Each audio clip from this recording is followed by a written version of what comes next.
Dear students, আজকে আমাদের রাসায়নিক পরিবর্তন এই চ্যাপ্টারটার সেকেন্ড লেকচার সম্ভবত, যেটা আমরা ইতিমধ্যে কেপি কেসি নিয়ে হয়তো একদম প্রিলিমিনারি আলোচনাগুলো করেছিলাম।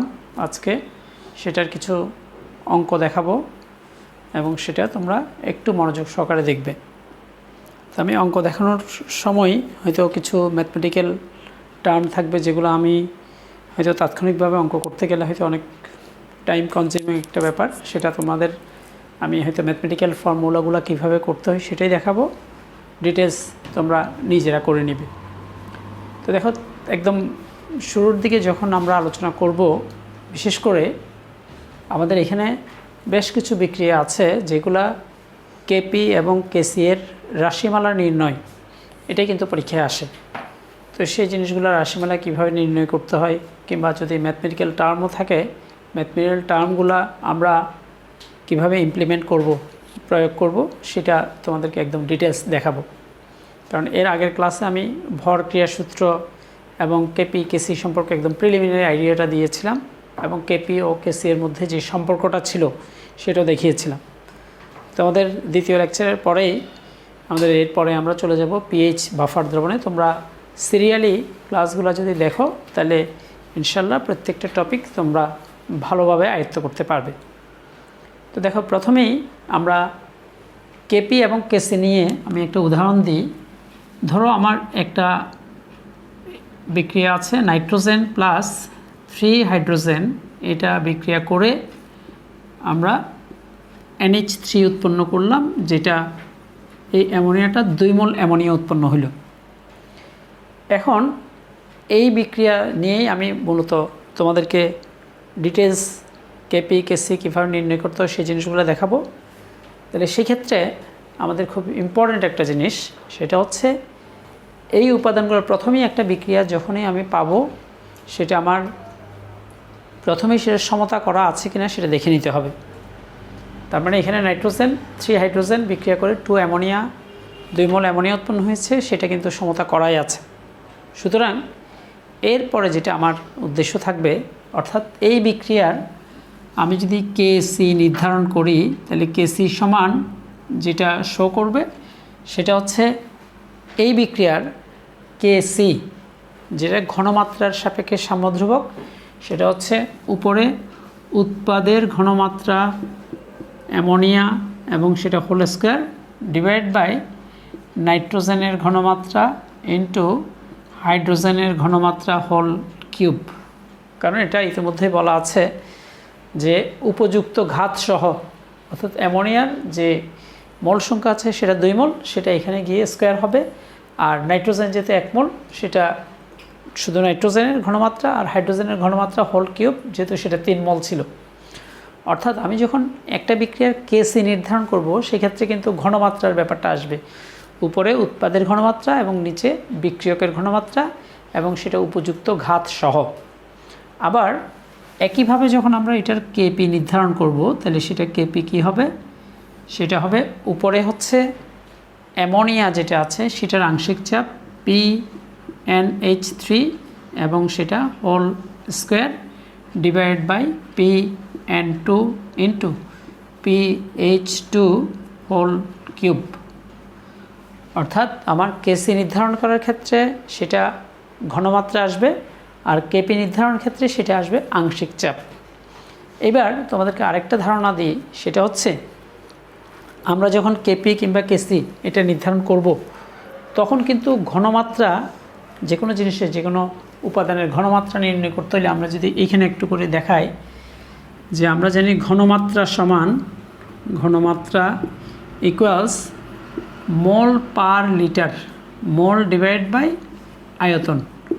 অর্থাৎ যেই উপাদানটা থাকবে সেই উপাদানটাকে যদি আয়তন দিয়ে ভাগ করি, তাহলে মোল পার লিটার হচ্ছে যে কোনো পদার্থের ঘনমাত্রা। তাহলে আমি কেসি নির্ধারণের ক্ষেত্রে কিন্তু আমাদের ঘনমাত্রাটা নির্ণয় করতেই হবে, এবং ঘনমাত্রা হচ্ছে মোল পার লিটার। আবার অন্যদিকে আমাদের আংশিক চাপ যেটা আছে, আংশিক চাপেরও কিন্তু একটা সূত্র আছে। আংশিক চাপ বা যেটাকে পার্শিয়াল প্রেশার বলে, সে আংশিক চাপ সমান হচ্ছে মোল ভগ্নাংশ ইন্টু মোট চাপ, মোল ভগ্নাংশ ইন্টু মোট চাপ। তা দেখো এই দুটা জিনিস আমাদের খুব এসেনশিয়াল, মানে আমার টু দি পয়েন্ট সবসময় চিন্তা করার চেষ্টা করবা। সেটা হচ্ছে যখনই আমি কেসি নির্ধারণ করব তখন কিন্তু আমাদের ঘনমাত্রা বের করতে হবে। আবার ঘনমাত্রা বের করতে হলে তার মোল সংখ্যা অর্থাৎ সাম্যাবস্থায় তার উপাদানগুলোর যে মোল সংখ্যা থাকবে সেটাকে আয়তন দিয়ে ভাগ করলে প্রত্যেকটা উপাদানের আলাদা করে ঘনমাত্রা বের হবে। আবার যদি আমার কেপি বের করতে হয় তাহলে সেক্ষেত্রে কেপি নির্ণয়ের ক্ষেত্রে আমার আংশিক চাপের ব্যাপারটা আসবে, এবং আংশিক চাপ মানেই হচ্ছে মোল ভগ্নাংশ ইন্টু মোট চাপ। আবার মোল ভগ্নাংশটা কি? মোল ভগ্নাংশ হচ্ছে যে নির্দিষ্ট উপাদানের মোল সংখ্যা, মানে ওই উপাদানের মোল সংখ্যা ডিভাইডেড বাই মোট মোল সংখ্যা। এখানে দেখো মোট মোল সংখ্যা, তাহলে এই মোল সংখ্যাকে যে কোনো একটা উপাদানের মোল সংখ্যাকে মোট মোল সংখ্যা দিয়ে ভাগ করলে যে মানটা আসবে সেটাও হচ্ছে মোল ভগ্নাংশ। আর মোট চাপটা কোন চাপে বিক্রিয়াটা সংগঠিত হচ্ছে সেটা কিন্তু আমাদের প্রশ্নে দেওয়া থাকবে যদি আমরা কেপি বের করতে চাই। আবার যদি একইভাবে আমরা কেসি বের করতে চাই তাহলে সেক্ষেত্রে আমার মোল সংখ্যাকে আয়তন দিয়ে ভাগ করলেই সেটা ঘনমাত্রা বের হবে। ঘনমাত্রার টার্মগুলো এখানে আমরা ইনপুট দিয়েই আমরা খুব সহজে কেসি বের করতে পারবো।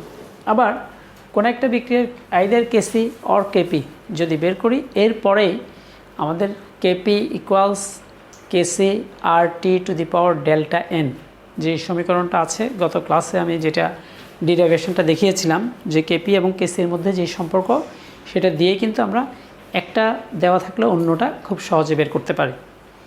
তাহলে এই জিনিসগুলো আমাদের মাথায় থাকতে হবে। তবে মনে রাখতে হবে আমাদের এখানে এই যে মোল বা আয়তন, মোল যেটা আমি বলছি সেটা কিন্তু অ্যাকচুয়ালি সাম্যাবস্থায়, অর্থাৎ যখন বিক্রিয়াটা সাম্যাবস্থায় থাকবে তখন কোন উপাদানটার মোল সংখ্যা কত সেটা কিন্তু আমাদের নিতে হবে। এবং একইভাবে আমরা যে আংশিক চাপ যেটা মোল ভগ্নাংশ ইন্টু মোট চাপ বের করব, সেই মোল ভগ্নাংশ ওই উপাদানের মোল সংখ্যা ডিভাইড বাই মোট মোল সংখ্যা, সেটাও কিন্তু আমাদের সাম্যাবস্থায় যে মোল সংখ্যা থাকবে সেটাই, কিন্তু অন্য কিছু না। অর্থাৎ আমার প্রাথমিক অবস্থায় যে মোল সংখ্যা বিভিন্ন রকম হইতে পারে, কিন্তু সেটার সাম্যাবস্থায় কত থাকবে সেটা বের করেই আমরা টোটাল অঙ্কটা করার চেষ্টা করব। তাহলে দেখো এখন আমি দুইটা বিক্রিয়ার কেপি এবং কেসি নির্ধারণ করে তোমাদেরকে দেখাবো। তাহলে সেক্ষেত্রে বাকি বিক্রিয়াগুলো তোমরা খুব সহজে আশা করি পারবে। দেখো প্রথম আমরা যেই বিক্রিয়াটা চয়েস করেছি সেটা হচ্ছে নাইট্রোজেন প্লাস 3 হাইড্রোজেন, এটা 2 অ্যামোনিয়া 2 মোল অ্যামোনিয়া উৎপন্ন করলো। যদি প্রশ্নে বলা হয় যে এই বিক্রিয়ার কেসি এর রাশিমালা বা কেপি এর রাশিমালা নির্ণয় করো, আমি দুইটাই কিন্তু তোমাদের সুবিধার জন্য দেখাচ্ছি। একটা হচ্ছে কেপি এর রাশিমালা আর একটা হচ্ছে কেসি এর রাশিমালা। আমি হয়তো প্রথমে কেসি দেখাবো, তারপরে পরে যাইয়া কেপি দেখাবো। তাহলে দেখো এইটা আমাদের প্রথমে যেটা ধরে নিতে হবে সেটা হচ্ছে প্রাথমিক অবস্থা, এবং আরেকটা যেটা সেটা হচ্ছে সাম্যাবস্থা। আমি প্রাথমিক অবস্থায় সংক্ষেপে প্রা লিখলাম আর সাম্যাবস্থা লিখলাম। তাই দেখো প্রাথমিক অবস্থায় সবসময় বিক্রিয়ক এখানে আছে 1 মোল, এখানে আছে 3 মোল, কিন্তু আমার উৎপাদ হচ্ছে 0। কেন? কারণ যখন আমরা একটা বিক্রিয়া করার জন্য যে কোনো উপাদান নিব, সাথে সাথে কিন্তু আমাদের সেখানে উৎপাদ তৈরি হয়ে যায় না। আস্তে আস্তে যখন বিক্রিয়া করবে তখন এই উপাদানটা কমতে থাকবে এবং এই উপাদানটা বাড়তে থাকবে, এবং একটা পর্যায়ে গিয়ে সেটা সাম্যাবস্থায় উপনীত হবে। তাহলে এখন আমরা যদি এখানে ধরে নিই, কারণ এখানে কোনো ম্যাথমেটিক্যাল টার্ম কিন্তু আসবে না। কেন আসবে না? কারণ এটা কত % বিয়োজিত হয়ে সেটা সাম্যাবস্থায় উপনীত হচ্ছে সেটার কোনো দিক নির্দেশনা এখানে নাই। শুধুমাত্র আমার সিম্বলগুলো ব্যবহার করে যে আমার ধরলাম যে এটা সাম্যাবস্থায় আলফা পরিমাণ বিয়োজিত হয়। সাধারণত আলফা যে বিয়োজন মাত্রা যেটা আমরা লিখি সেটা কিন্তু 1 মোলের জন্য। ভালোভাবে খেয়াল করো। তাহলে যখন আমার সাম্যাবস্থায় 1 মোল থেকে আলফা পরিমাণ বিয়োজিত হবে, তাহলে 1 থেকে আলফা মাইনাস, কারণ যেহেতু আলফা পরিমাণ বিক্রিয়া করে ফেলছে, সুতরাং আর যেহেতু ছিল 1 মোল, আর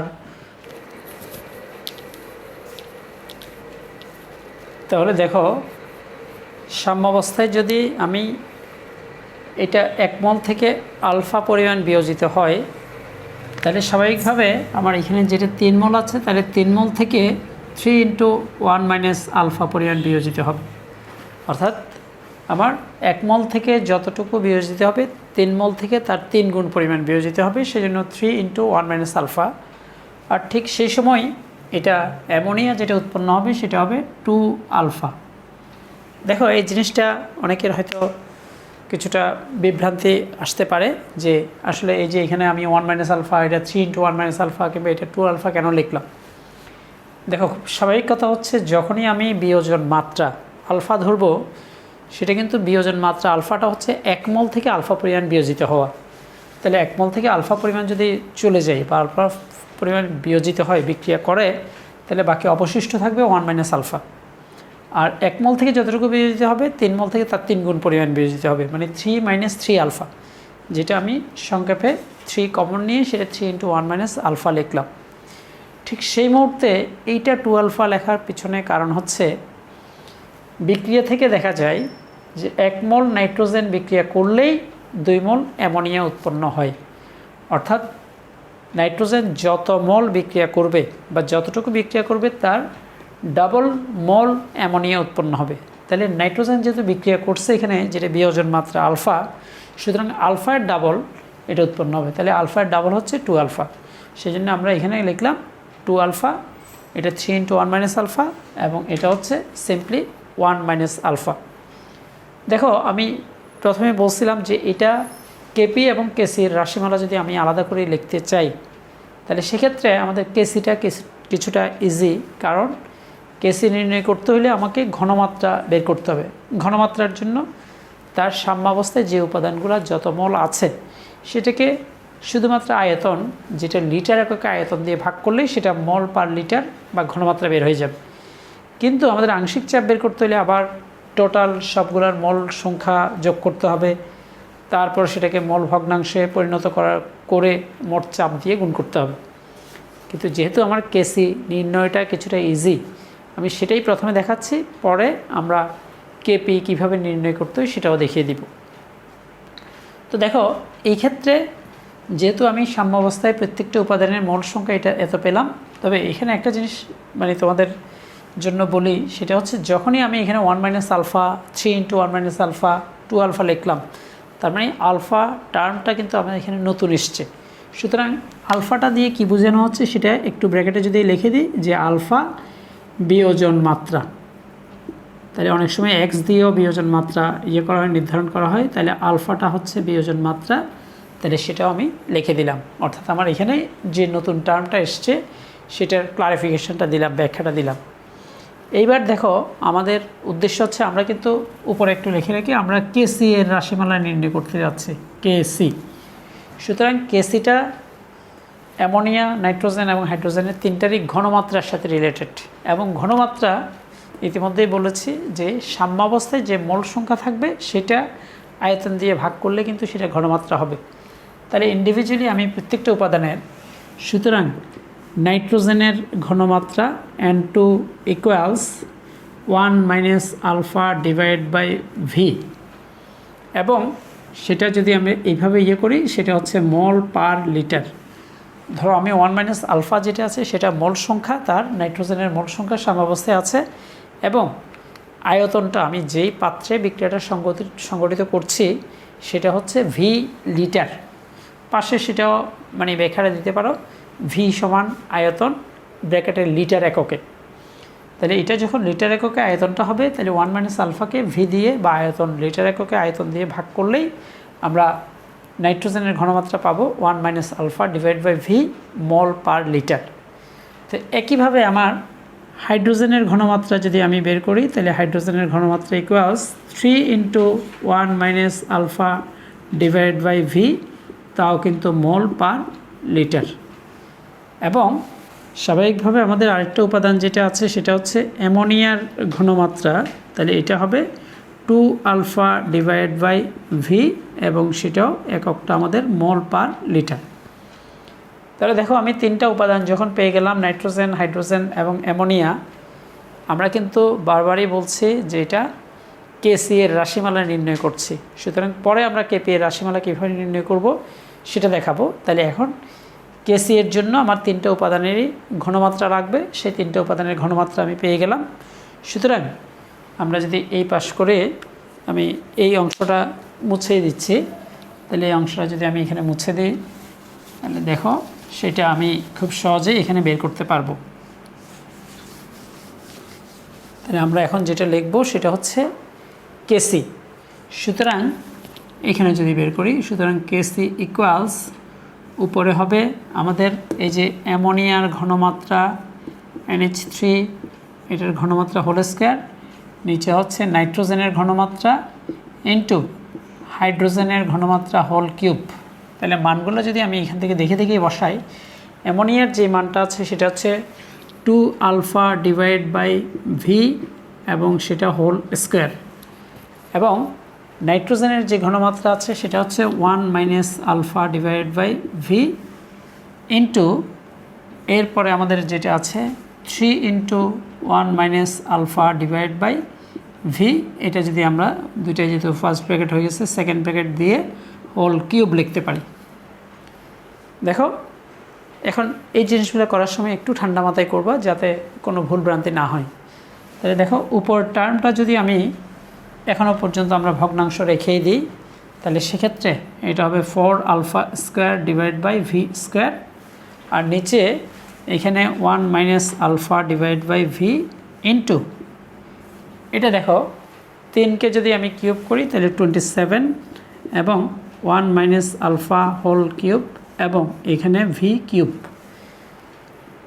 তো স্বাভাবিকভাবে আমার এইটা কিউব করলাম, এটা ওইগুলোকে কিউব করলাম, কিন্তু এখন যখন আমরা ভগ্নাংশটাকে নর্মাল ফর্মে নিয়ে আসব, তখন কিন্তু আমাদের এই ভগ্নাংশ এটা জাস্ট চেঞ্জ হয়ে যাবে, এবং চেঞ্জ হলে তখন আমাদের কি দাঁড়াবে দেখো, এটা হচ্ছে 4 alpha square divide by V square into, এইখানে টোটাল যে টার্মটা আছে সেগুলো নিচেরগুলো উপরে যাবে, উপরেরগুলো নিচে আসবে। তাহলে ভি কিউব আর ভি গুণ করলে ভি টু দি পাওয়ার 4, আর এটা হবে 27, এবং 27 যদি হয় এইখানে হবে 1 minus alpha whole to the power 4। দেখো খুব স্বাভাবিকভাবে আমাদের এইখানে, আচ্ছা এখানে আমাদের মানে একটু দেখে নিই যে আমার অ্যামোনিয়া যেটা আছে আমার ডান পাশে, কিন্তু ammonia 2 alpha divide by V whole square, তার মানে সেটা হচ্ছে 4 alpha square divide by V square 1 minus alpha. যাই হোক এই জিনিসটা আসছে, তাহলে এখন 4 alpha square divide by V square, আর এখানে V to the power 4 divide by 127 into 1 minus alpha to the power 4। তাহলে ফাইনালি আমাদের যে মানটা এখানে আসছে, তাহলে ভি স্কোয়ার, এখানে ভি টু দি পাওয়ার 4 যদি কাটাকাটি করি তাহলে ভি স্কোয়ার হয়, আর এখানে হবে সেটা 4 alpha square V square divide by 27 1 minus alpha to the power 4। তাহলে এটাই হবে আমাদের কেসি এর রাশিমালা। আমি যদি প্রথম থেকে আরেকটু করে দেখাই, তাহলে সেক্ষেত্রে এটা প্রথমটা 1 3 0 1 minus alpha 3 into 1 minus alpha, এটা 2 আলফা। তাহলে যখন নাইট্রোজেনের আমরা হিসাব করছি সেটা 1 minus alpha divide by V, হাইড্রোজেনের ক্ষেত্রে 3 into 1 minus alpha divide by V, আর এটা হচ্ছে 2 আলফা ডিভাইড বাই ভি। কিন্তু যখন আমরা কেসি নির্ধারণ করব, তখন উপরে অ্যামোনিয়ার ঘনমাত্রা হোল স্কোয়ার, যেটা অ্যামোনিয়ার ঘনমাত্রা 2 alpha divide by V whole square, আর নিচে হচ্ছে নাইট্রোজেন, যেটা 1 minus alpha divide by V into 3 into 1 minus alpha divide by V whole cube. তাহলে 2 alpha divide by V whole স্কোয়ারকে যদি আমি শর্ট ফর্মে নিয়ে আসি, তাহলে সেটা 4 alpha square divide by V square, আর এটা 1 মাইনাস আলফা, এখানে 3কে কিউব করলে 27 1 minus alpha whole cube divide by V cube. তাহলে ভি আর ভি কিউব মিলে ভি টু দি পাওয়ার 4 উপরে, আর এখানে 27 into 1 minus alpha to the power 4। তাহলে ফাইনালি দেখো আমাদের কেসি এর রাশিমালা যেটা আসছে, সেটা কেসি সমান 4 alpha square V square divide by 27 into 1 minus alpha to the power 4। অর্থাৎ আমি যদি এখন নাইট্রোজেনের বিয়োজন মাত্রা, যেটা আলফার পরিমাণটা জানি, এবং সেক্ষেত্রে কত লিটার পাত্রে বিক্রিয়াটি সংগঠিত হচ্ছে সেটা যদি লিটার এককে এই ভি এর মানটা জানি, তাহলে ওটা জানলেই আমরা খুব সহজেই এই জিনিসটা বসিয়ে সেটা কেসি এর রাশিমালা বা কেসি এর ফুল অঙ্কটা আমরা সহজেই করতে পারবো। তাই দেখো আমি এই পর্যন্ত করলাম যখন আমরা কেসি বের করব।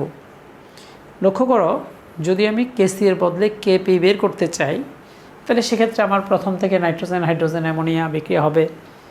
প্রাথমিক অবস্থায় যেটা আছে তাও হবে, সাম্যাবস্থায় যেটা আছে সেটাও হবে। কিন্তু এইখানে গিয়ে আমার কেপি এর রাশিমালার জন্য কিন্তু আমাদের আংশিক চাপ বের করতে হবে। তখন আমি জাস্ট এই অংশ, যতটুকু অংশ না লিখলেই নয়, অর্থাৎ আমার আলফা বিয়োজন মাত্রা সেটা লিখতেই হবে। প্লাস এইবার আমরা এই পাশে কিছুটা চেঞ্জ করে, আমি প্রথম থেকে হয়তো আর সেটা দেখাচ্ছি না, আমার পরবর্তী অংশ থেকে সেটা তোমাদের দেখানোর চেষ্টা করছি। দেখো, তাহলে আমার সাম্যাবস্থায় nitrogen 1 minus alpha, hydrogen 3 into 1 minus alpha, এটা হচ্ছে 2 আলফা। তাহলে এখন মোট মোল সংখ্যা বের করতে হবে, কারণ আমরা বারবারই তোমাদেরকে এটা অ্যালার্ট করে দিচ্ছি যে যখনই আমি কেপি বের করব তখন কিন্তু আমাদের আংশিক চাপ বের করতে হবে, আর যখন কেসি বের করব তখন কিন্তু ঘনমাত্রা বের করতে হবে। তাহলে আংশিক চাপের জন্য আবার মোল ভগ্নাংশ লাগবে, মোল ভগ্নাংশ লাগবে বলেই আমাদের মোট মোল সংখ্যাটা প্রয়োজন হবে। তাহলে সেক্ষেত্রে আমার এখানে আমরা যদি লিখি মোট মোল সংখ্যা equals 1 minus alpha plus 3 minus 3 alpha plus 2 alpha. দেখো, কারণ এটা যেহেতু আমি এটা এই কমন নিয়ে সেটা 3 ইন্টু 1 মাইনাস আলফা লিখেছি, কিন্তু যখন আমার যোগ বিয়োগের ব্যাপার আসবে তখন কিন্তু সেটা এমনিতেই ইলাবোরেট করতে হবে, ভাঙতে হবে। সেই জন্য আমি একবারেই 3 প্লাস 3 মাইনাস 3 আলফা লিখলাম। তাহলে ইকুয়ালস, দেখো এটা মাইনাস 3 আলফা আর আলফা মিলে মাইনাস 4 আলফা, আর 3 আর 1 মিলে 4, তাহলে এটা হবে 4 মাইনাস 2 আলফা। কারণ মাইনাস 4 আলফা থেকে 2 আলফা গেলে মাইনাস 2 আলফা। তাহলে এটাকে আবার সিম্পলিফাই করে 2 কমন নিলে তাহলে 2 ইন্টু 2 মাইনাস আলফা, এইটাই আমাদের টোটাল মোল সংখ্যাটা দাঁড়ায়। অর্থাৎ মোট মোল সংখ্যাটা আমার 2 ইন্টু 2 মাইনাস আলফা। এখন আমাদের উদ্দেশ্য হচ্ছে কিন্তু আংশিক চাপ বের করা প্রত্যেকটা উপাদানের। বিয়োজন মাত্রা এখানে লিখলাম। এইবার নাইট্রোজেনের আংশিক চাপ, তাহলে নাইট্রোজেনের আংশিক চাপ লিখতে পারি আমরা Pn2 ইকুয়ালস, দেখো মোল ভগ্নাংশ ইন্টু মোট চাপ, তার মানে নাইট্রোজেনের মোল সংখ্যা হচ্ছে 1 minus alpha divided by 2 into 2 minus alpha into P. কারণ এখানে আবার ব্যাখ্যাটা দিতে হবে এই পিটা কি, পিটা হচ্ছে এখানে মোট চাপ। তাহলে আমরা এখানে লিখে রাখবো যে পি মোট চাপ, এবং পিটা কিন্তু এখানে ক্যাপিটাল লেটারের বড় হাতের। তাহলে আমি নাইট্রোজেনের আংশিক চাপ বের করলাম। একইভাবে PH2 ইকুয়ালস, তাহলে 3 into 1 minus alpha divide by 2 into 2 minus alpha into P, এটা ইন্টু গুণ। আর একইভাবে আমরা যদি PNH3 বের করি তাহলে সেক্ষেত্রে সেটা হবে 2 alpha divide by 2 into 2 minus alpha into P. তাহলে এক্ষেত্রে 2 কাটাকাটি গেলে তাহলে সেক্ষেত্রে alpha divide by 2 minus alpha into P. তাহলে এই টার্মটা যদি আমি ফাইনালে নিয়ে আসি তাহলে দেখো আমাদের প্রত্যেকটা উপাদানের আংশিক চাপ আমি নিয়ে আসলাম। তাহলে এখন আংশিক চাপকে আমি স্ট্যান্ডার্ড ধরে, অর্থাৎ এটার আংশিক চাপ এত, এটার আংশিক চাপ এত, এবং এটার অ্যামোনিয়ার আংশিক চাপ এত। তো স্বাভাবিকভাবে আমরা এখন কেপি এর রাশিমালা বের করব। তাহলে কেপিটা তখন হবে কি, তাহলে আমরা এইখান থেকে নির্ধারণ করব যে কেপি সমান, কেপি কে বড় হাতের আসলে, সেটা হচ্ছে কেপি, এটা ইকুয়ালস উপর হবে PNH3 whole square divide by PN2 into PH2 whole cube. দেখো অ্যামোনিয়ার আংশিক চাপ হোল স্কোয়ার, নিচে নাইট্রোজেনের আংশিক চাপ ইন্টু হাইড্রোজেনের আংশিক চাপ হোল কিউব।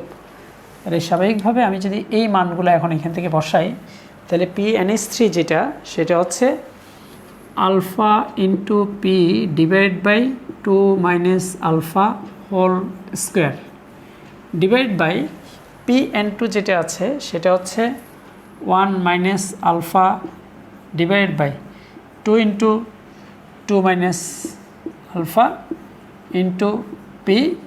এটা হচ্ছে নাইট্রোজেনের আংশিক চাপ যেটা আছে সেটা। আবার হাইড্রোজেনের আংশিক চাপ হোল কিউব, তাহলে সেটা হচ্ছে 3 into 1 minus alpha divide by two into two minus alpha into P, এবং এইটাকে হোল কিউব করতে হবে। দেখো আমি খুব স্লোলি তোমাদের বোঝার জন্য সেটা বলছি, এবং সেক্ষেত্রে আমার এটা যখন আমি একদম ফুল এক্সপেনশন করব, তাহলে ফাইনালি কি থাকে দেখো, আমরা যদি উপরের টার্মগুলোকে আলাদা করে প্রথমে এই যে এটা alpha square P square divide by two minus alpha whole square into, এবার এই টার্মটা এখানে যে টার্মগুলো উপরে আছে সেগুলো নিচে চলে আসবে, এবং নিচের টার্মগুলো সবগুলো উপরে চলে যাবে। দেখো এখানে two into two minus alpha, এখানে টুকে যখন আমি কিউব করব, তাহলে টু কিউব মানে হচ্ছে 2 দুনা 4, 4 দুনা 8, তাহলে আবার 8 এখানে 2 এর সাথে গুণ করলে সেটা হবে 16, তার মানে উপরে চলে যাবে আমাদের 16 into two minus alpha to the power, এখানে কিউব আর এখানে একটা আছে টু দি পাওয়ার 4, আর উপরের যে টার্মগুলো আছে সেটা দেখো 3কে কিউব করলে 3 থেকে 9, 3 নং 27, 27, এবং পি আর পি কিউবকে যদি ইয়ে করি তাহলে P to the power 4 into 1 minus alpha আর 1 মাইনাস আলফা হোল কিউব, তাহলে 1 minus alpha to the power 4, এই মানটা আসবে। এই মানগুলো সবগুলো নিচে নেমে আসছে, আর এই নিচের টার্মটা উপরে চলে গেছে। তাহলে স্বাভাবিকভাবে এখন আমরা ফাইনালি যদি রেজাল্ট বের করি, তাহলে দেখো আমার এখানে পি স্কোয়ার যেটা আছে সেটা এখানে কাটাকাটি করলে তাহলে এখানে পি স্কোয়ার থাকবে, আর এই যে two minus alpha whole square এটার সাথে যদি আমি কাটাকাটি করি, ফাইনালি যদি এটা ওইভাবে করার দরকার নাই, তাহলে সেক্ষেত্রে আমার 16 ডিভাইড বাই 27, প্রথমে আমি সংখ্যার অংশটা লিখে ফেললাম। এরপরে দেখো এখানে আলফা স্কোয়ার আর two minus alpha whole square, কারণ এটা স্কোয়ারের সাথে এটা কাটাকাটি করলে তাহলে into alpha square into two minus alpha whole square এটা থাকবে, আর নিচে এখানে থাকতেছে আমাদের এই P square into 1 minus alpha to the power 4, তাহলে ফাইনালি কারণ 1 minus alpha to the power 4 এখানে ওইরকম কোনো টার্ম নেই, সুতরাং এটাই হবে আমাদের কেপি এর রাশিমালা, অর্থাৎ 16 divide by 27 alpha square into two minus alpha whole square divide by P square into 1 minus alpha to the power 4। তাহলে আমরা এই অংশটা অ্যামোনিয়ার ক্ষেত্রে দেখালাম যে যখন যে কোনো কিছুর আমার কেপি এর রাশিমালা বা কেসি এর রাশিমালা যেটাই নির্ণয় করতে দেওয়া হোক না কেন, আমার কেপি এর জন্য মনে রাখতে হবে আংশিক চাপ বের করতে হবে, আংশিক চাপের জন্য মল ভগ্নাংশ, মল ভগ্নাংশের জন্য আবার মোট মল সংখ্যা, সবগুলো একটার সাথে একটা রিলেটেড। আর আমরা যখন কেসি এর রাশিমালা বের করব তখন কিন্তু ঘনমাত্রা, এবং ঘনমাত্রা মানেই হচ্ছে মলকে আয়তন দিয়ে ভাগ করলে মল পার লিটার যেটা, সেটা কিন্তু ঘনমাত্রা। সুতরাং ওইভাবে করে আমি যে কোনো বিক্রিয়ার ক্ষেত্রে সেটা কেপি এবং কেসি এর রাশিমালা এইভাবে খুব সহজে নির্ণয় করতে পারি। তো দেখো আমার হয়তো ভিডিওটা লেংদি হয়ে যাচ্ছে বলেই আমি এই পর্যায়ে আমাদের কেপি এবং কেসি রাশিমালার জন্য আমি মেইন একটা বিক্রিয়া দেখালাম। হয়তো আমরা সামনে যখন ম্যাথমেটিক্যাল টার্ম দিয়ে অঙ্ক দিয়ে করব তখন কিন্তু ডিটেলস আরও কিছু উঠে আসবে, এবং আমরা খুব দ্রুত সেই জিনিসগুলো করব। আপাতত এতটুকুই। নেক্সট ক্লাসে আমি হয়তো এই চ্যাপ্টার অর্থাৎ কেপি কেসির উপর কিছু ম্যাথমেটিক্যাল টার্ম দিয়ে কিছু অঙ্ক করব যেগুলো বোর্ডে এসছে, এবং কিছুটা ক্রিটিক্যাল টাইপের অঙ্কগুলোই আমি তোমাদেরকে দেখাবো। তো তোমরা অবশ্যই ভিডিওটা এটা তো পুরোপুরি দেখেছো, সামনে ভিডিওগুলোও পুরোপুরি দেখবে। এবং আমি বারবারই সবসময় বলি যে আমার কেমিস্ট্রি মার্ট চ্যানেলটা অবশ্যই ইতিমধ্যে যদি সাবস্ক্রাইব না করে থাকো তাহলে অবশ্যই সাবস্ক্রাইব করবা, এবং বন্ধু বান্ধবদের সাথে অবশ্যই শেয়ার করবে, এবং যদি ভিডিওটা পছন্দ হয় তাহলে অবশ্যই একটা লাইক দিতেই পারো। তো আজকে এই পর্যন্তই। Best of luck.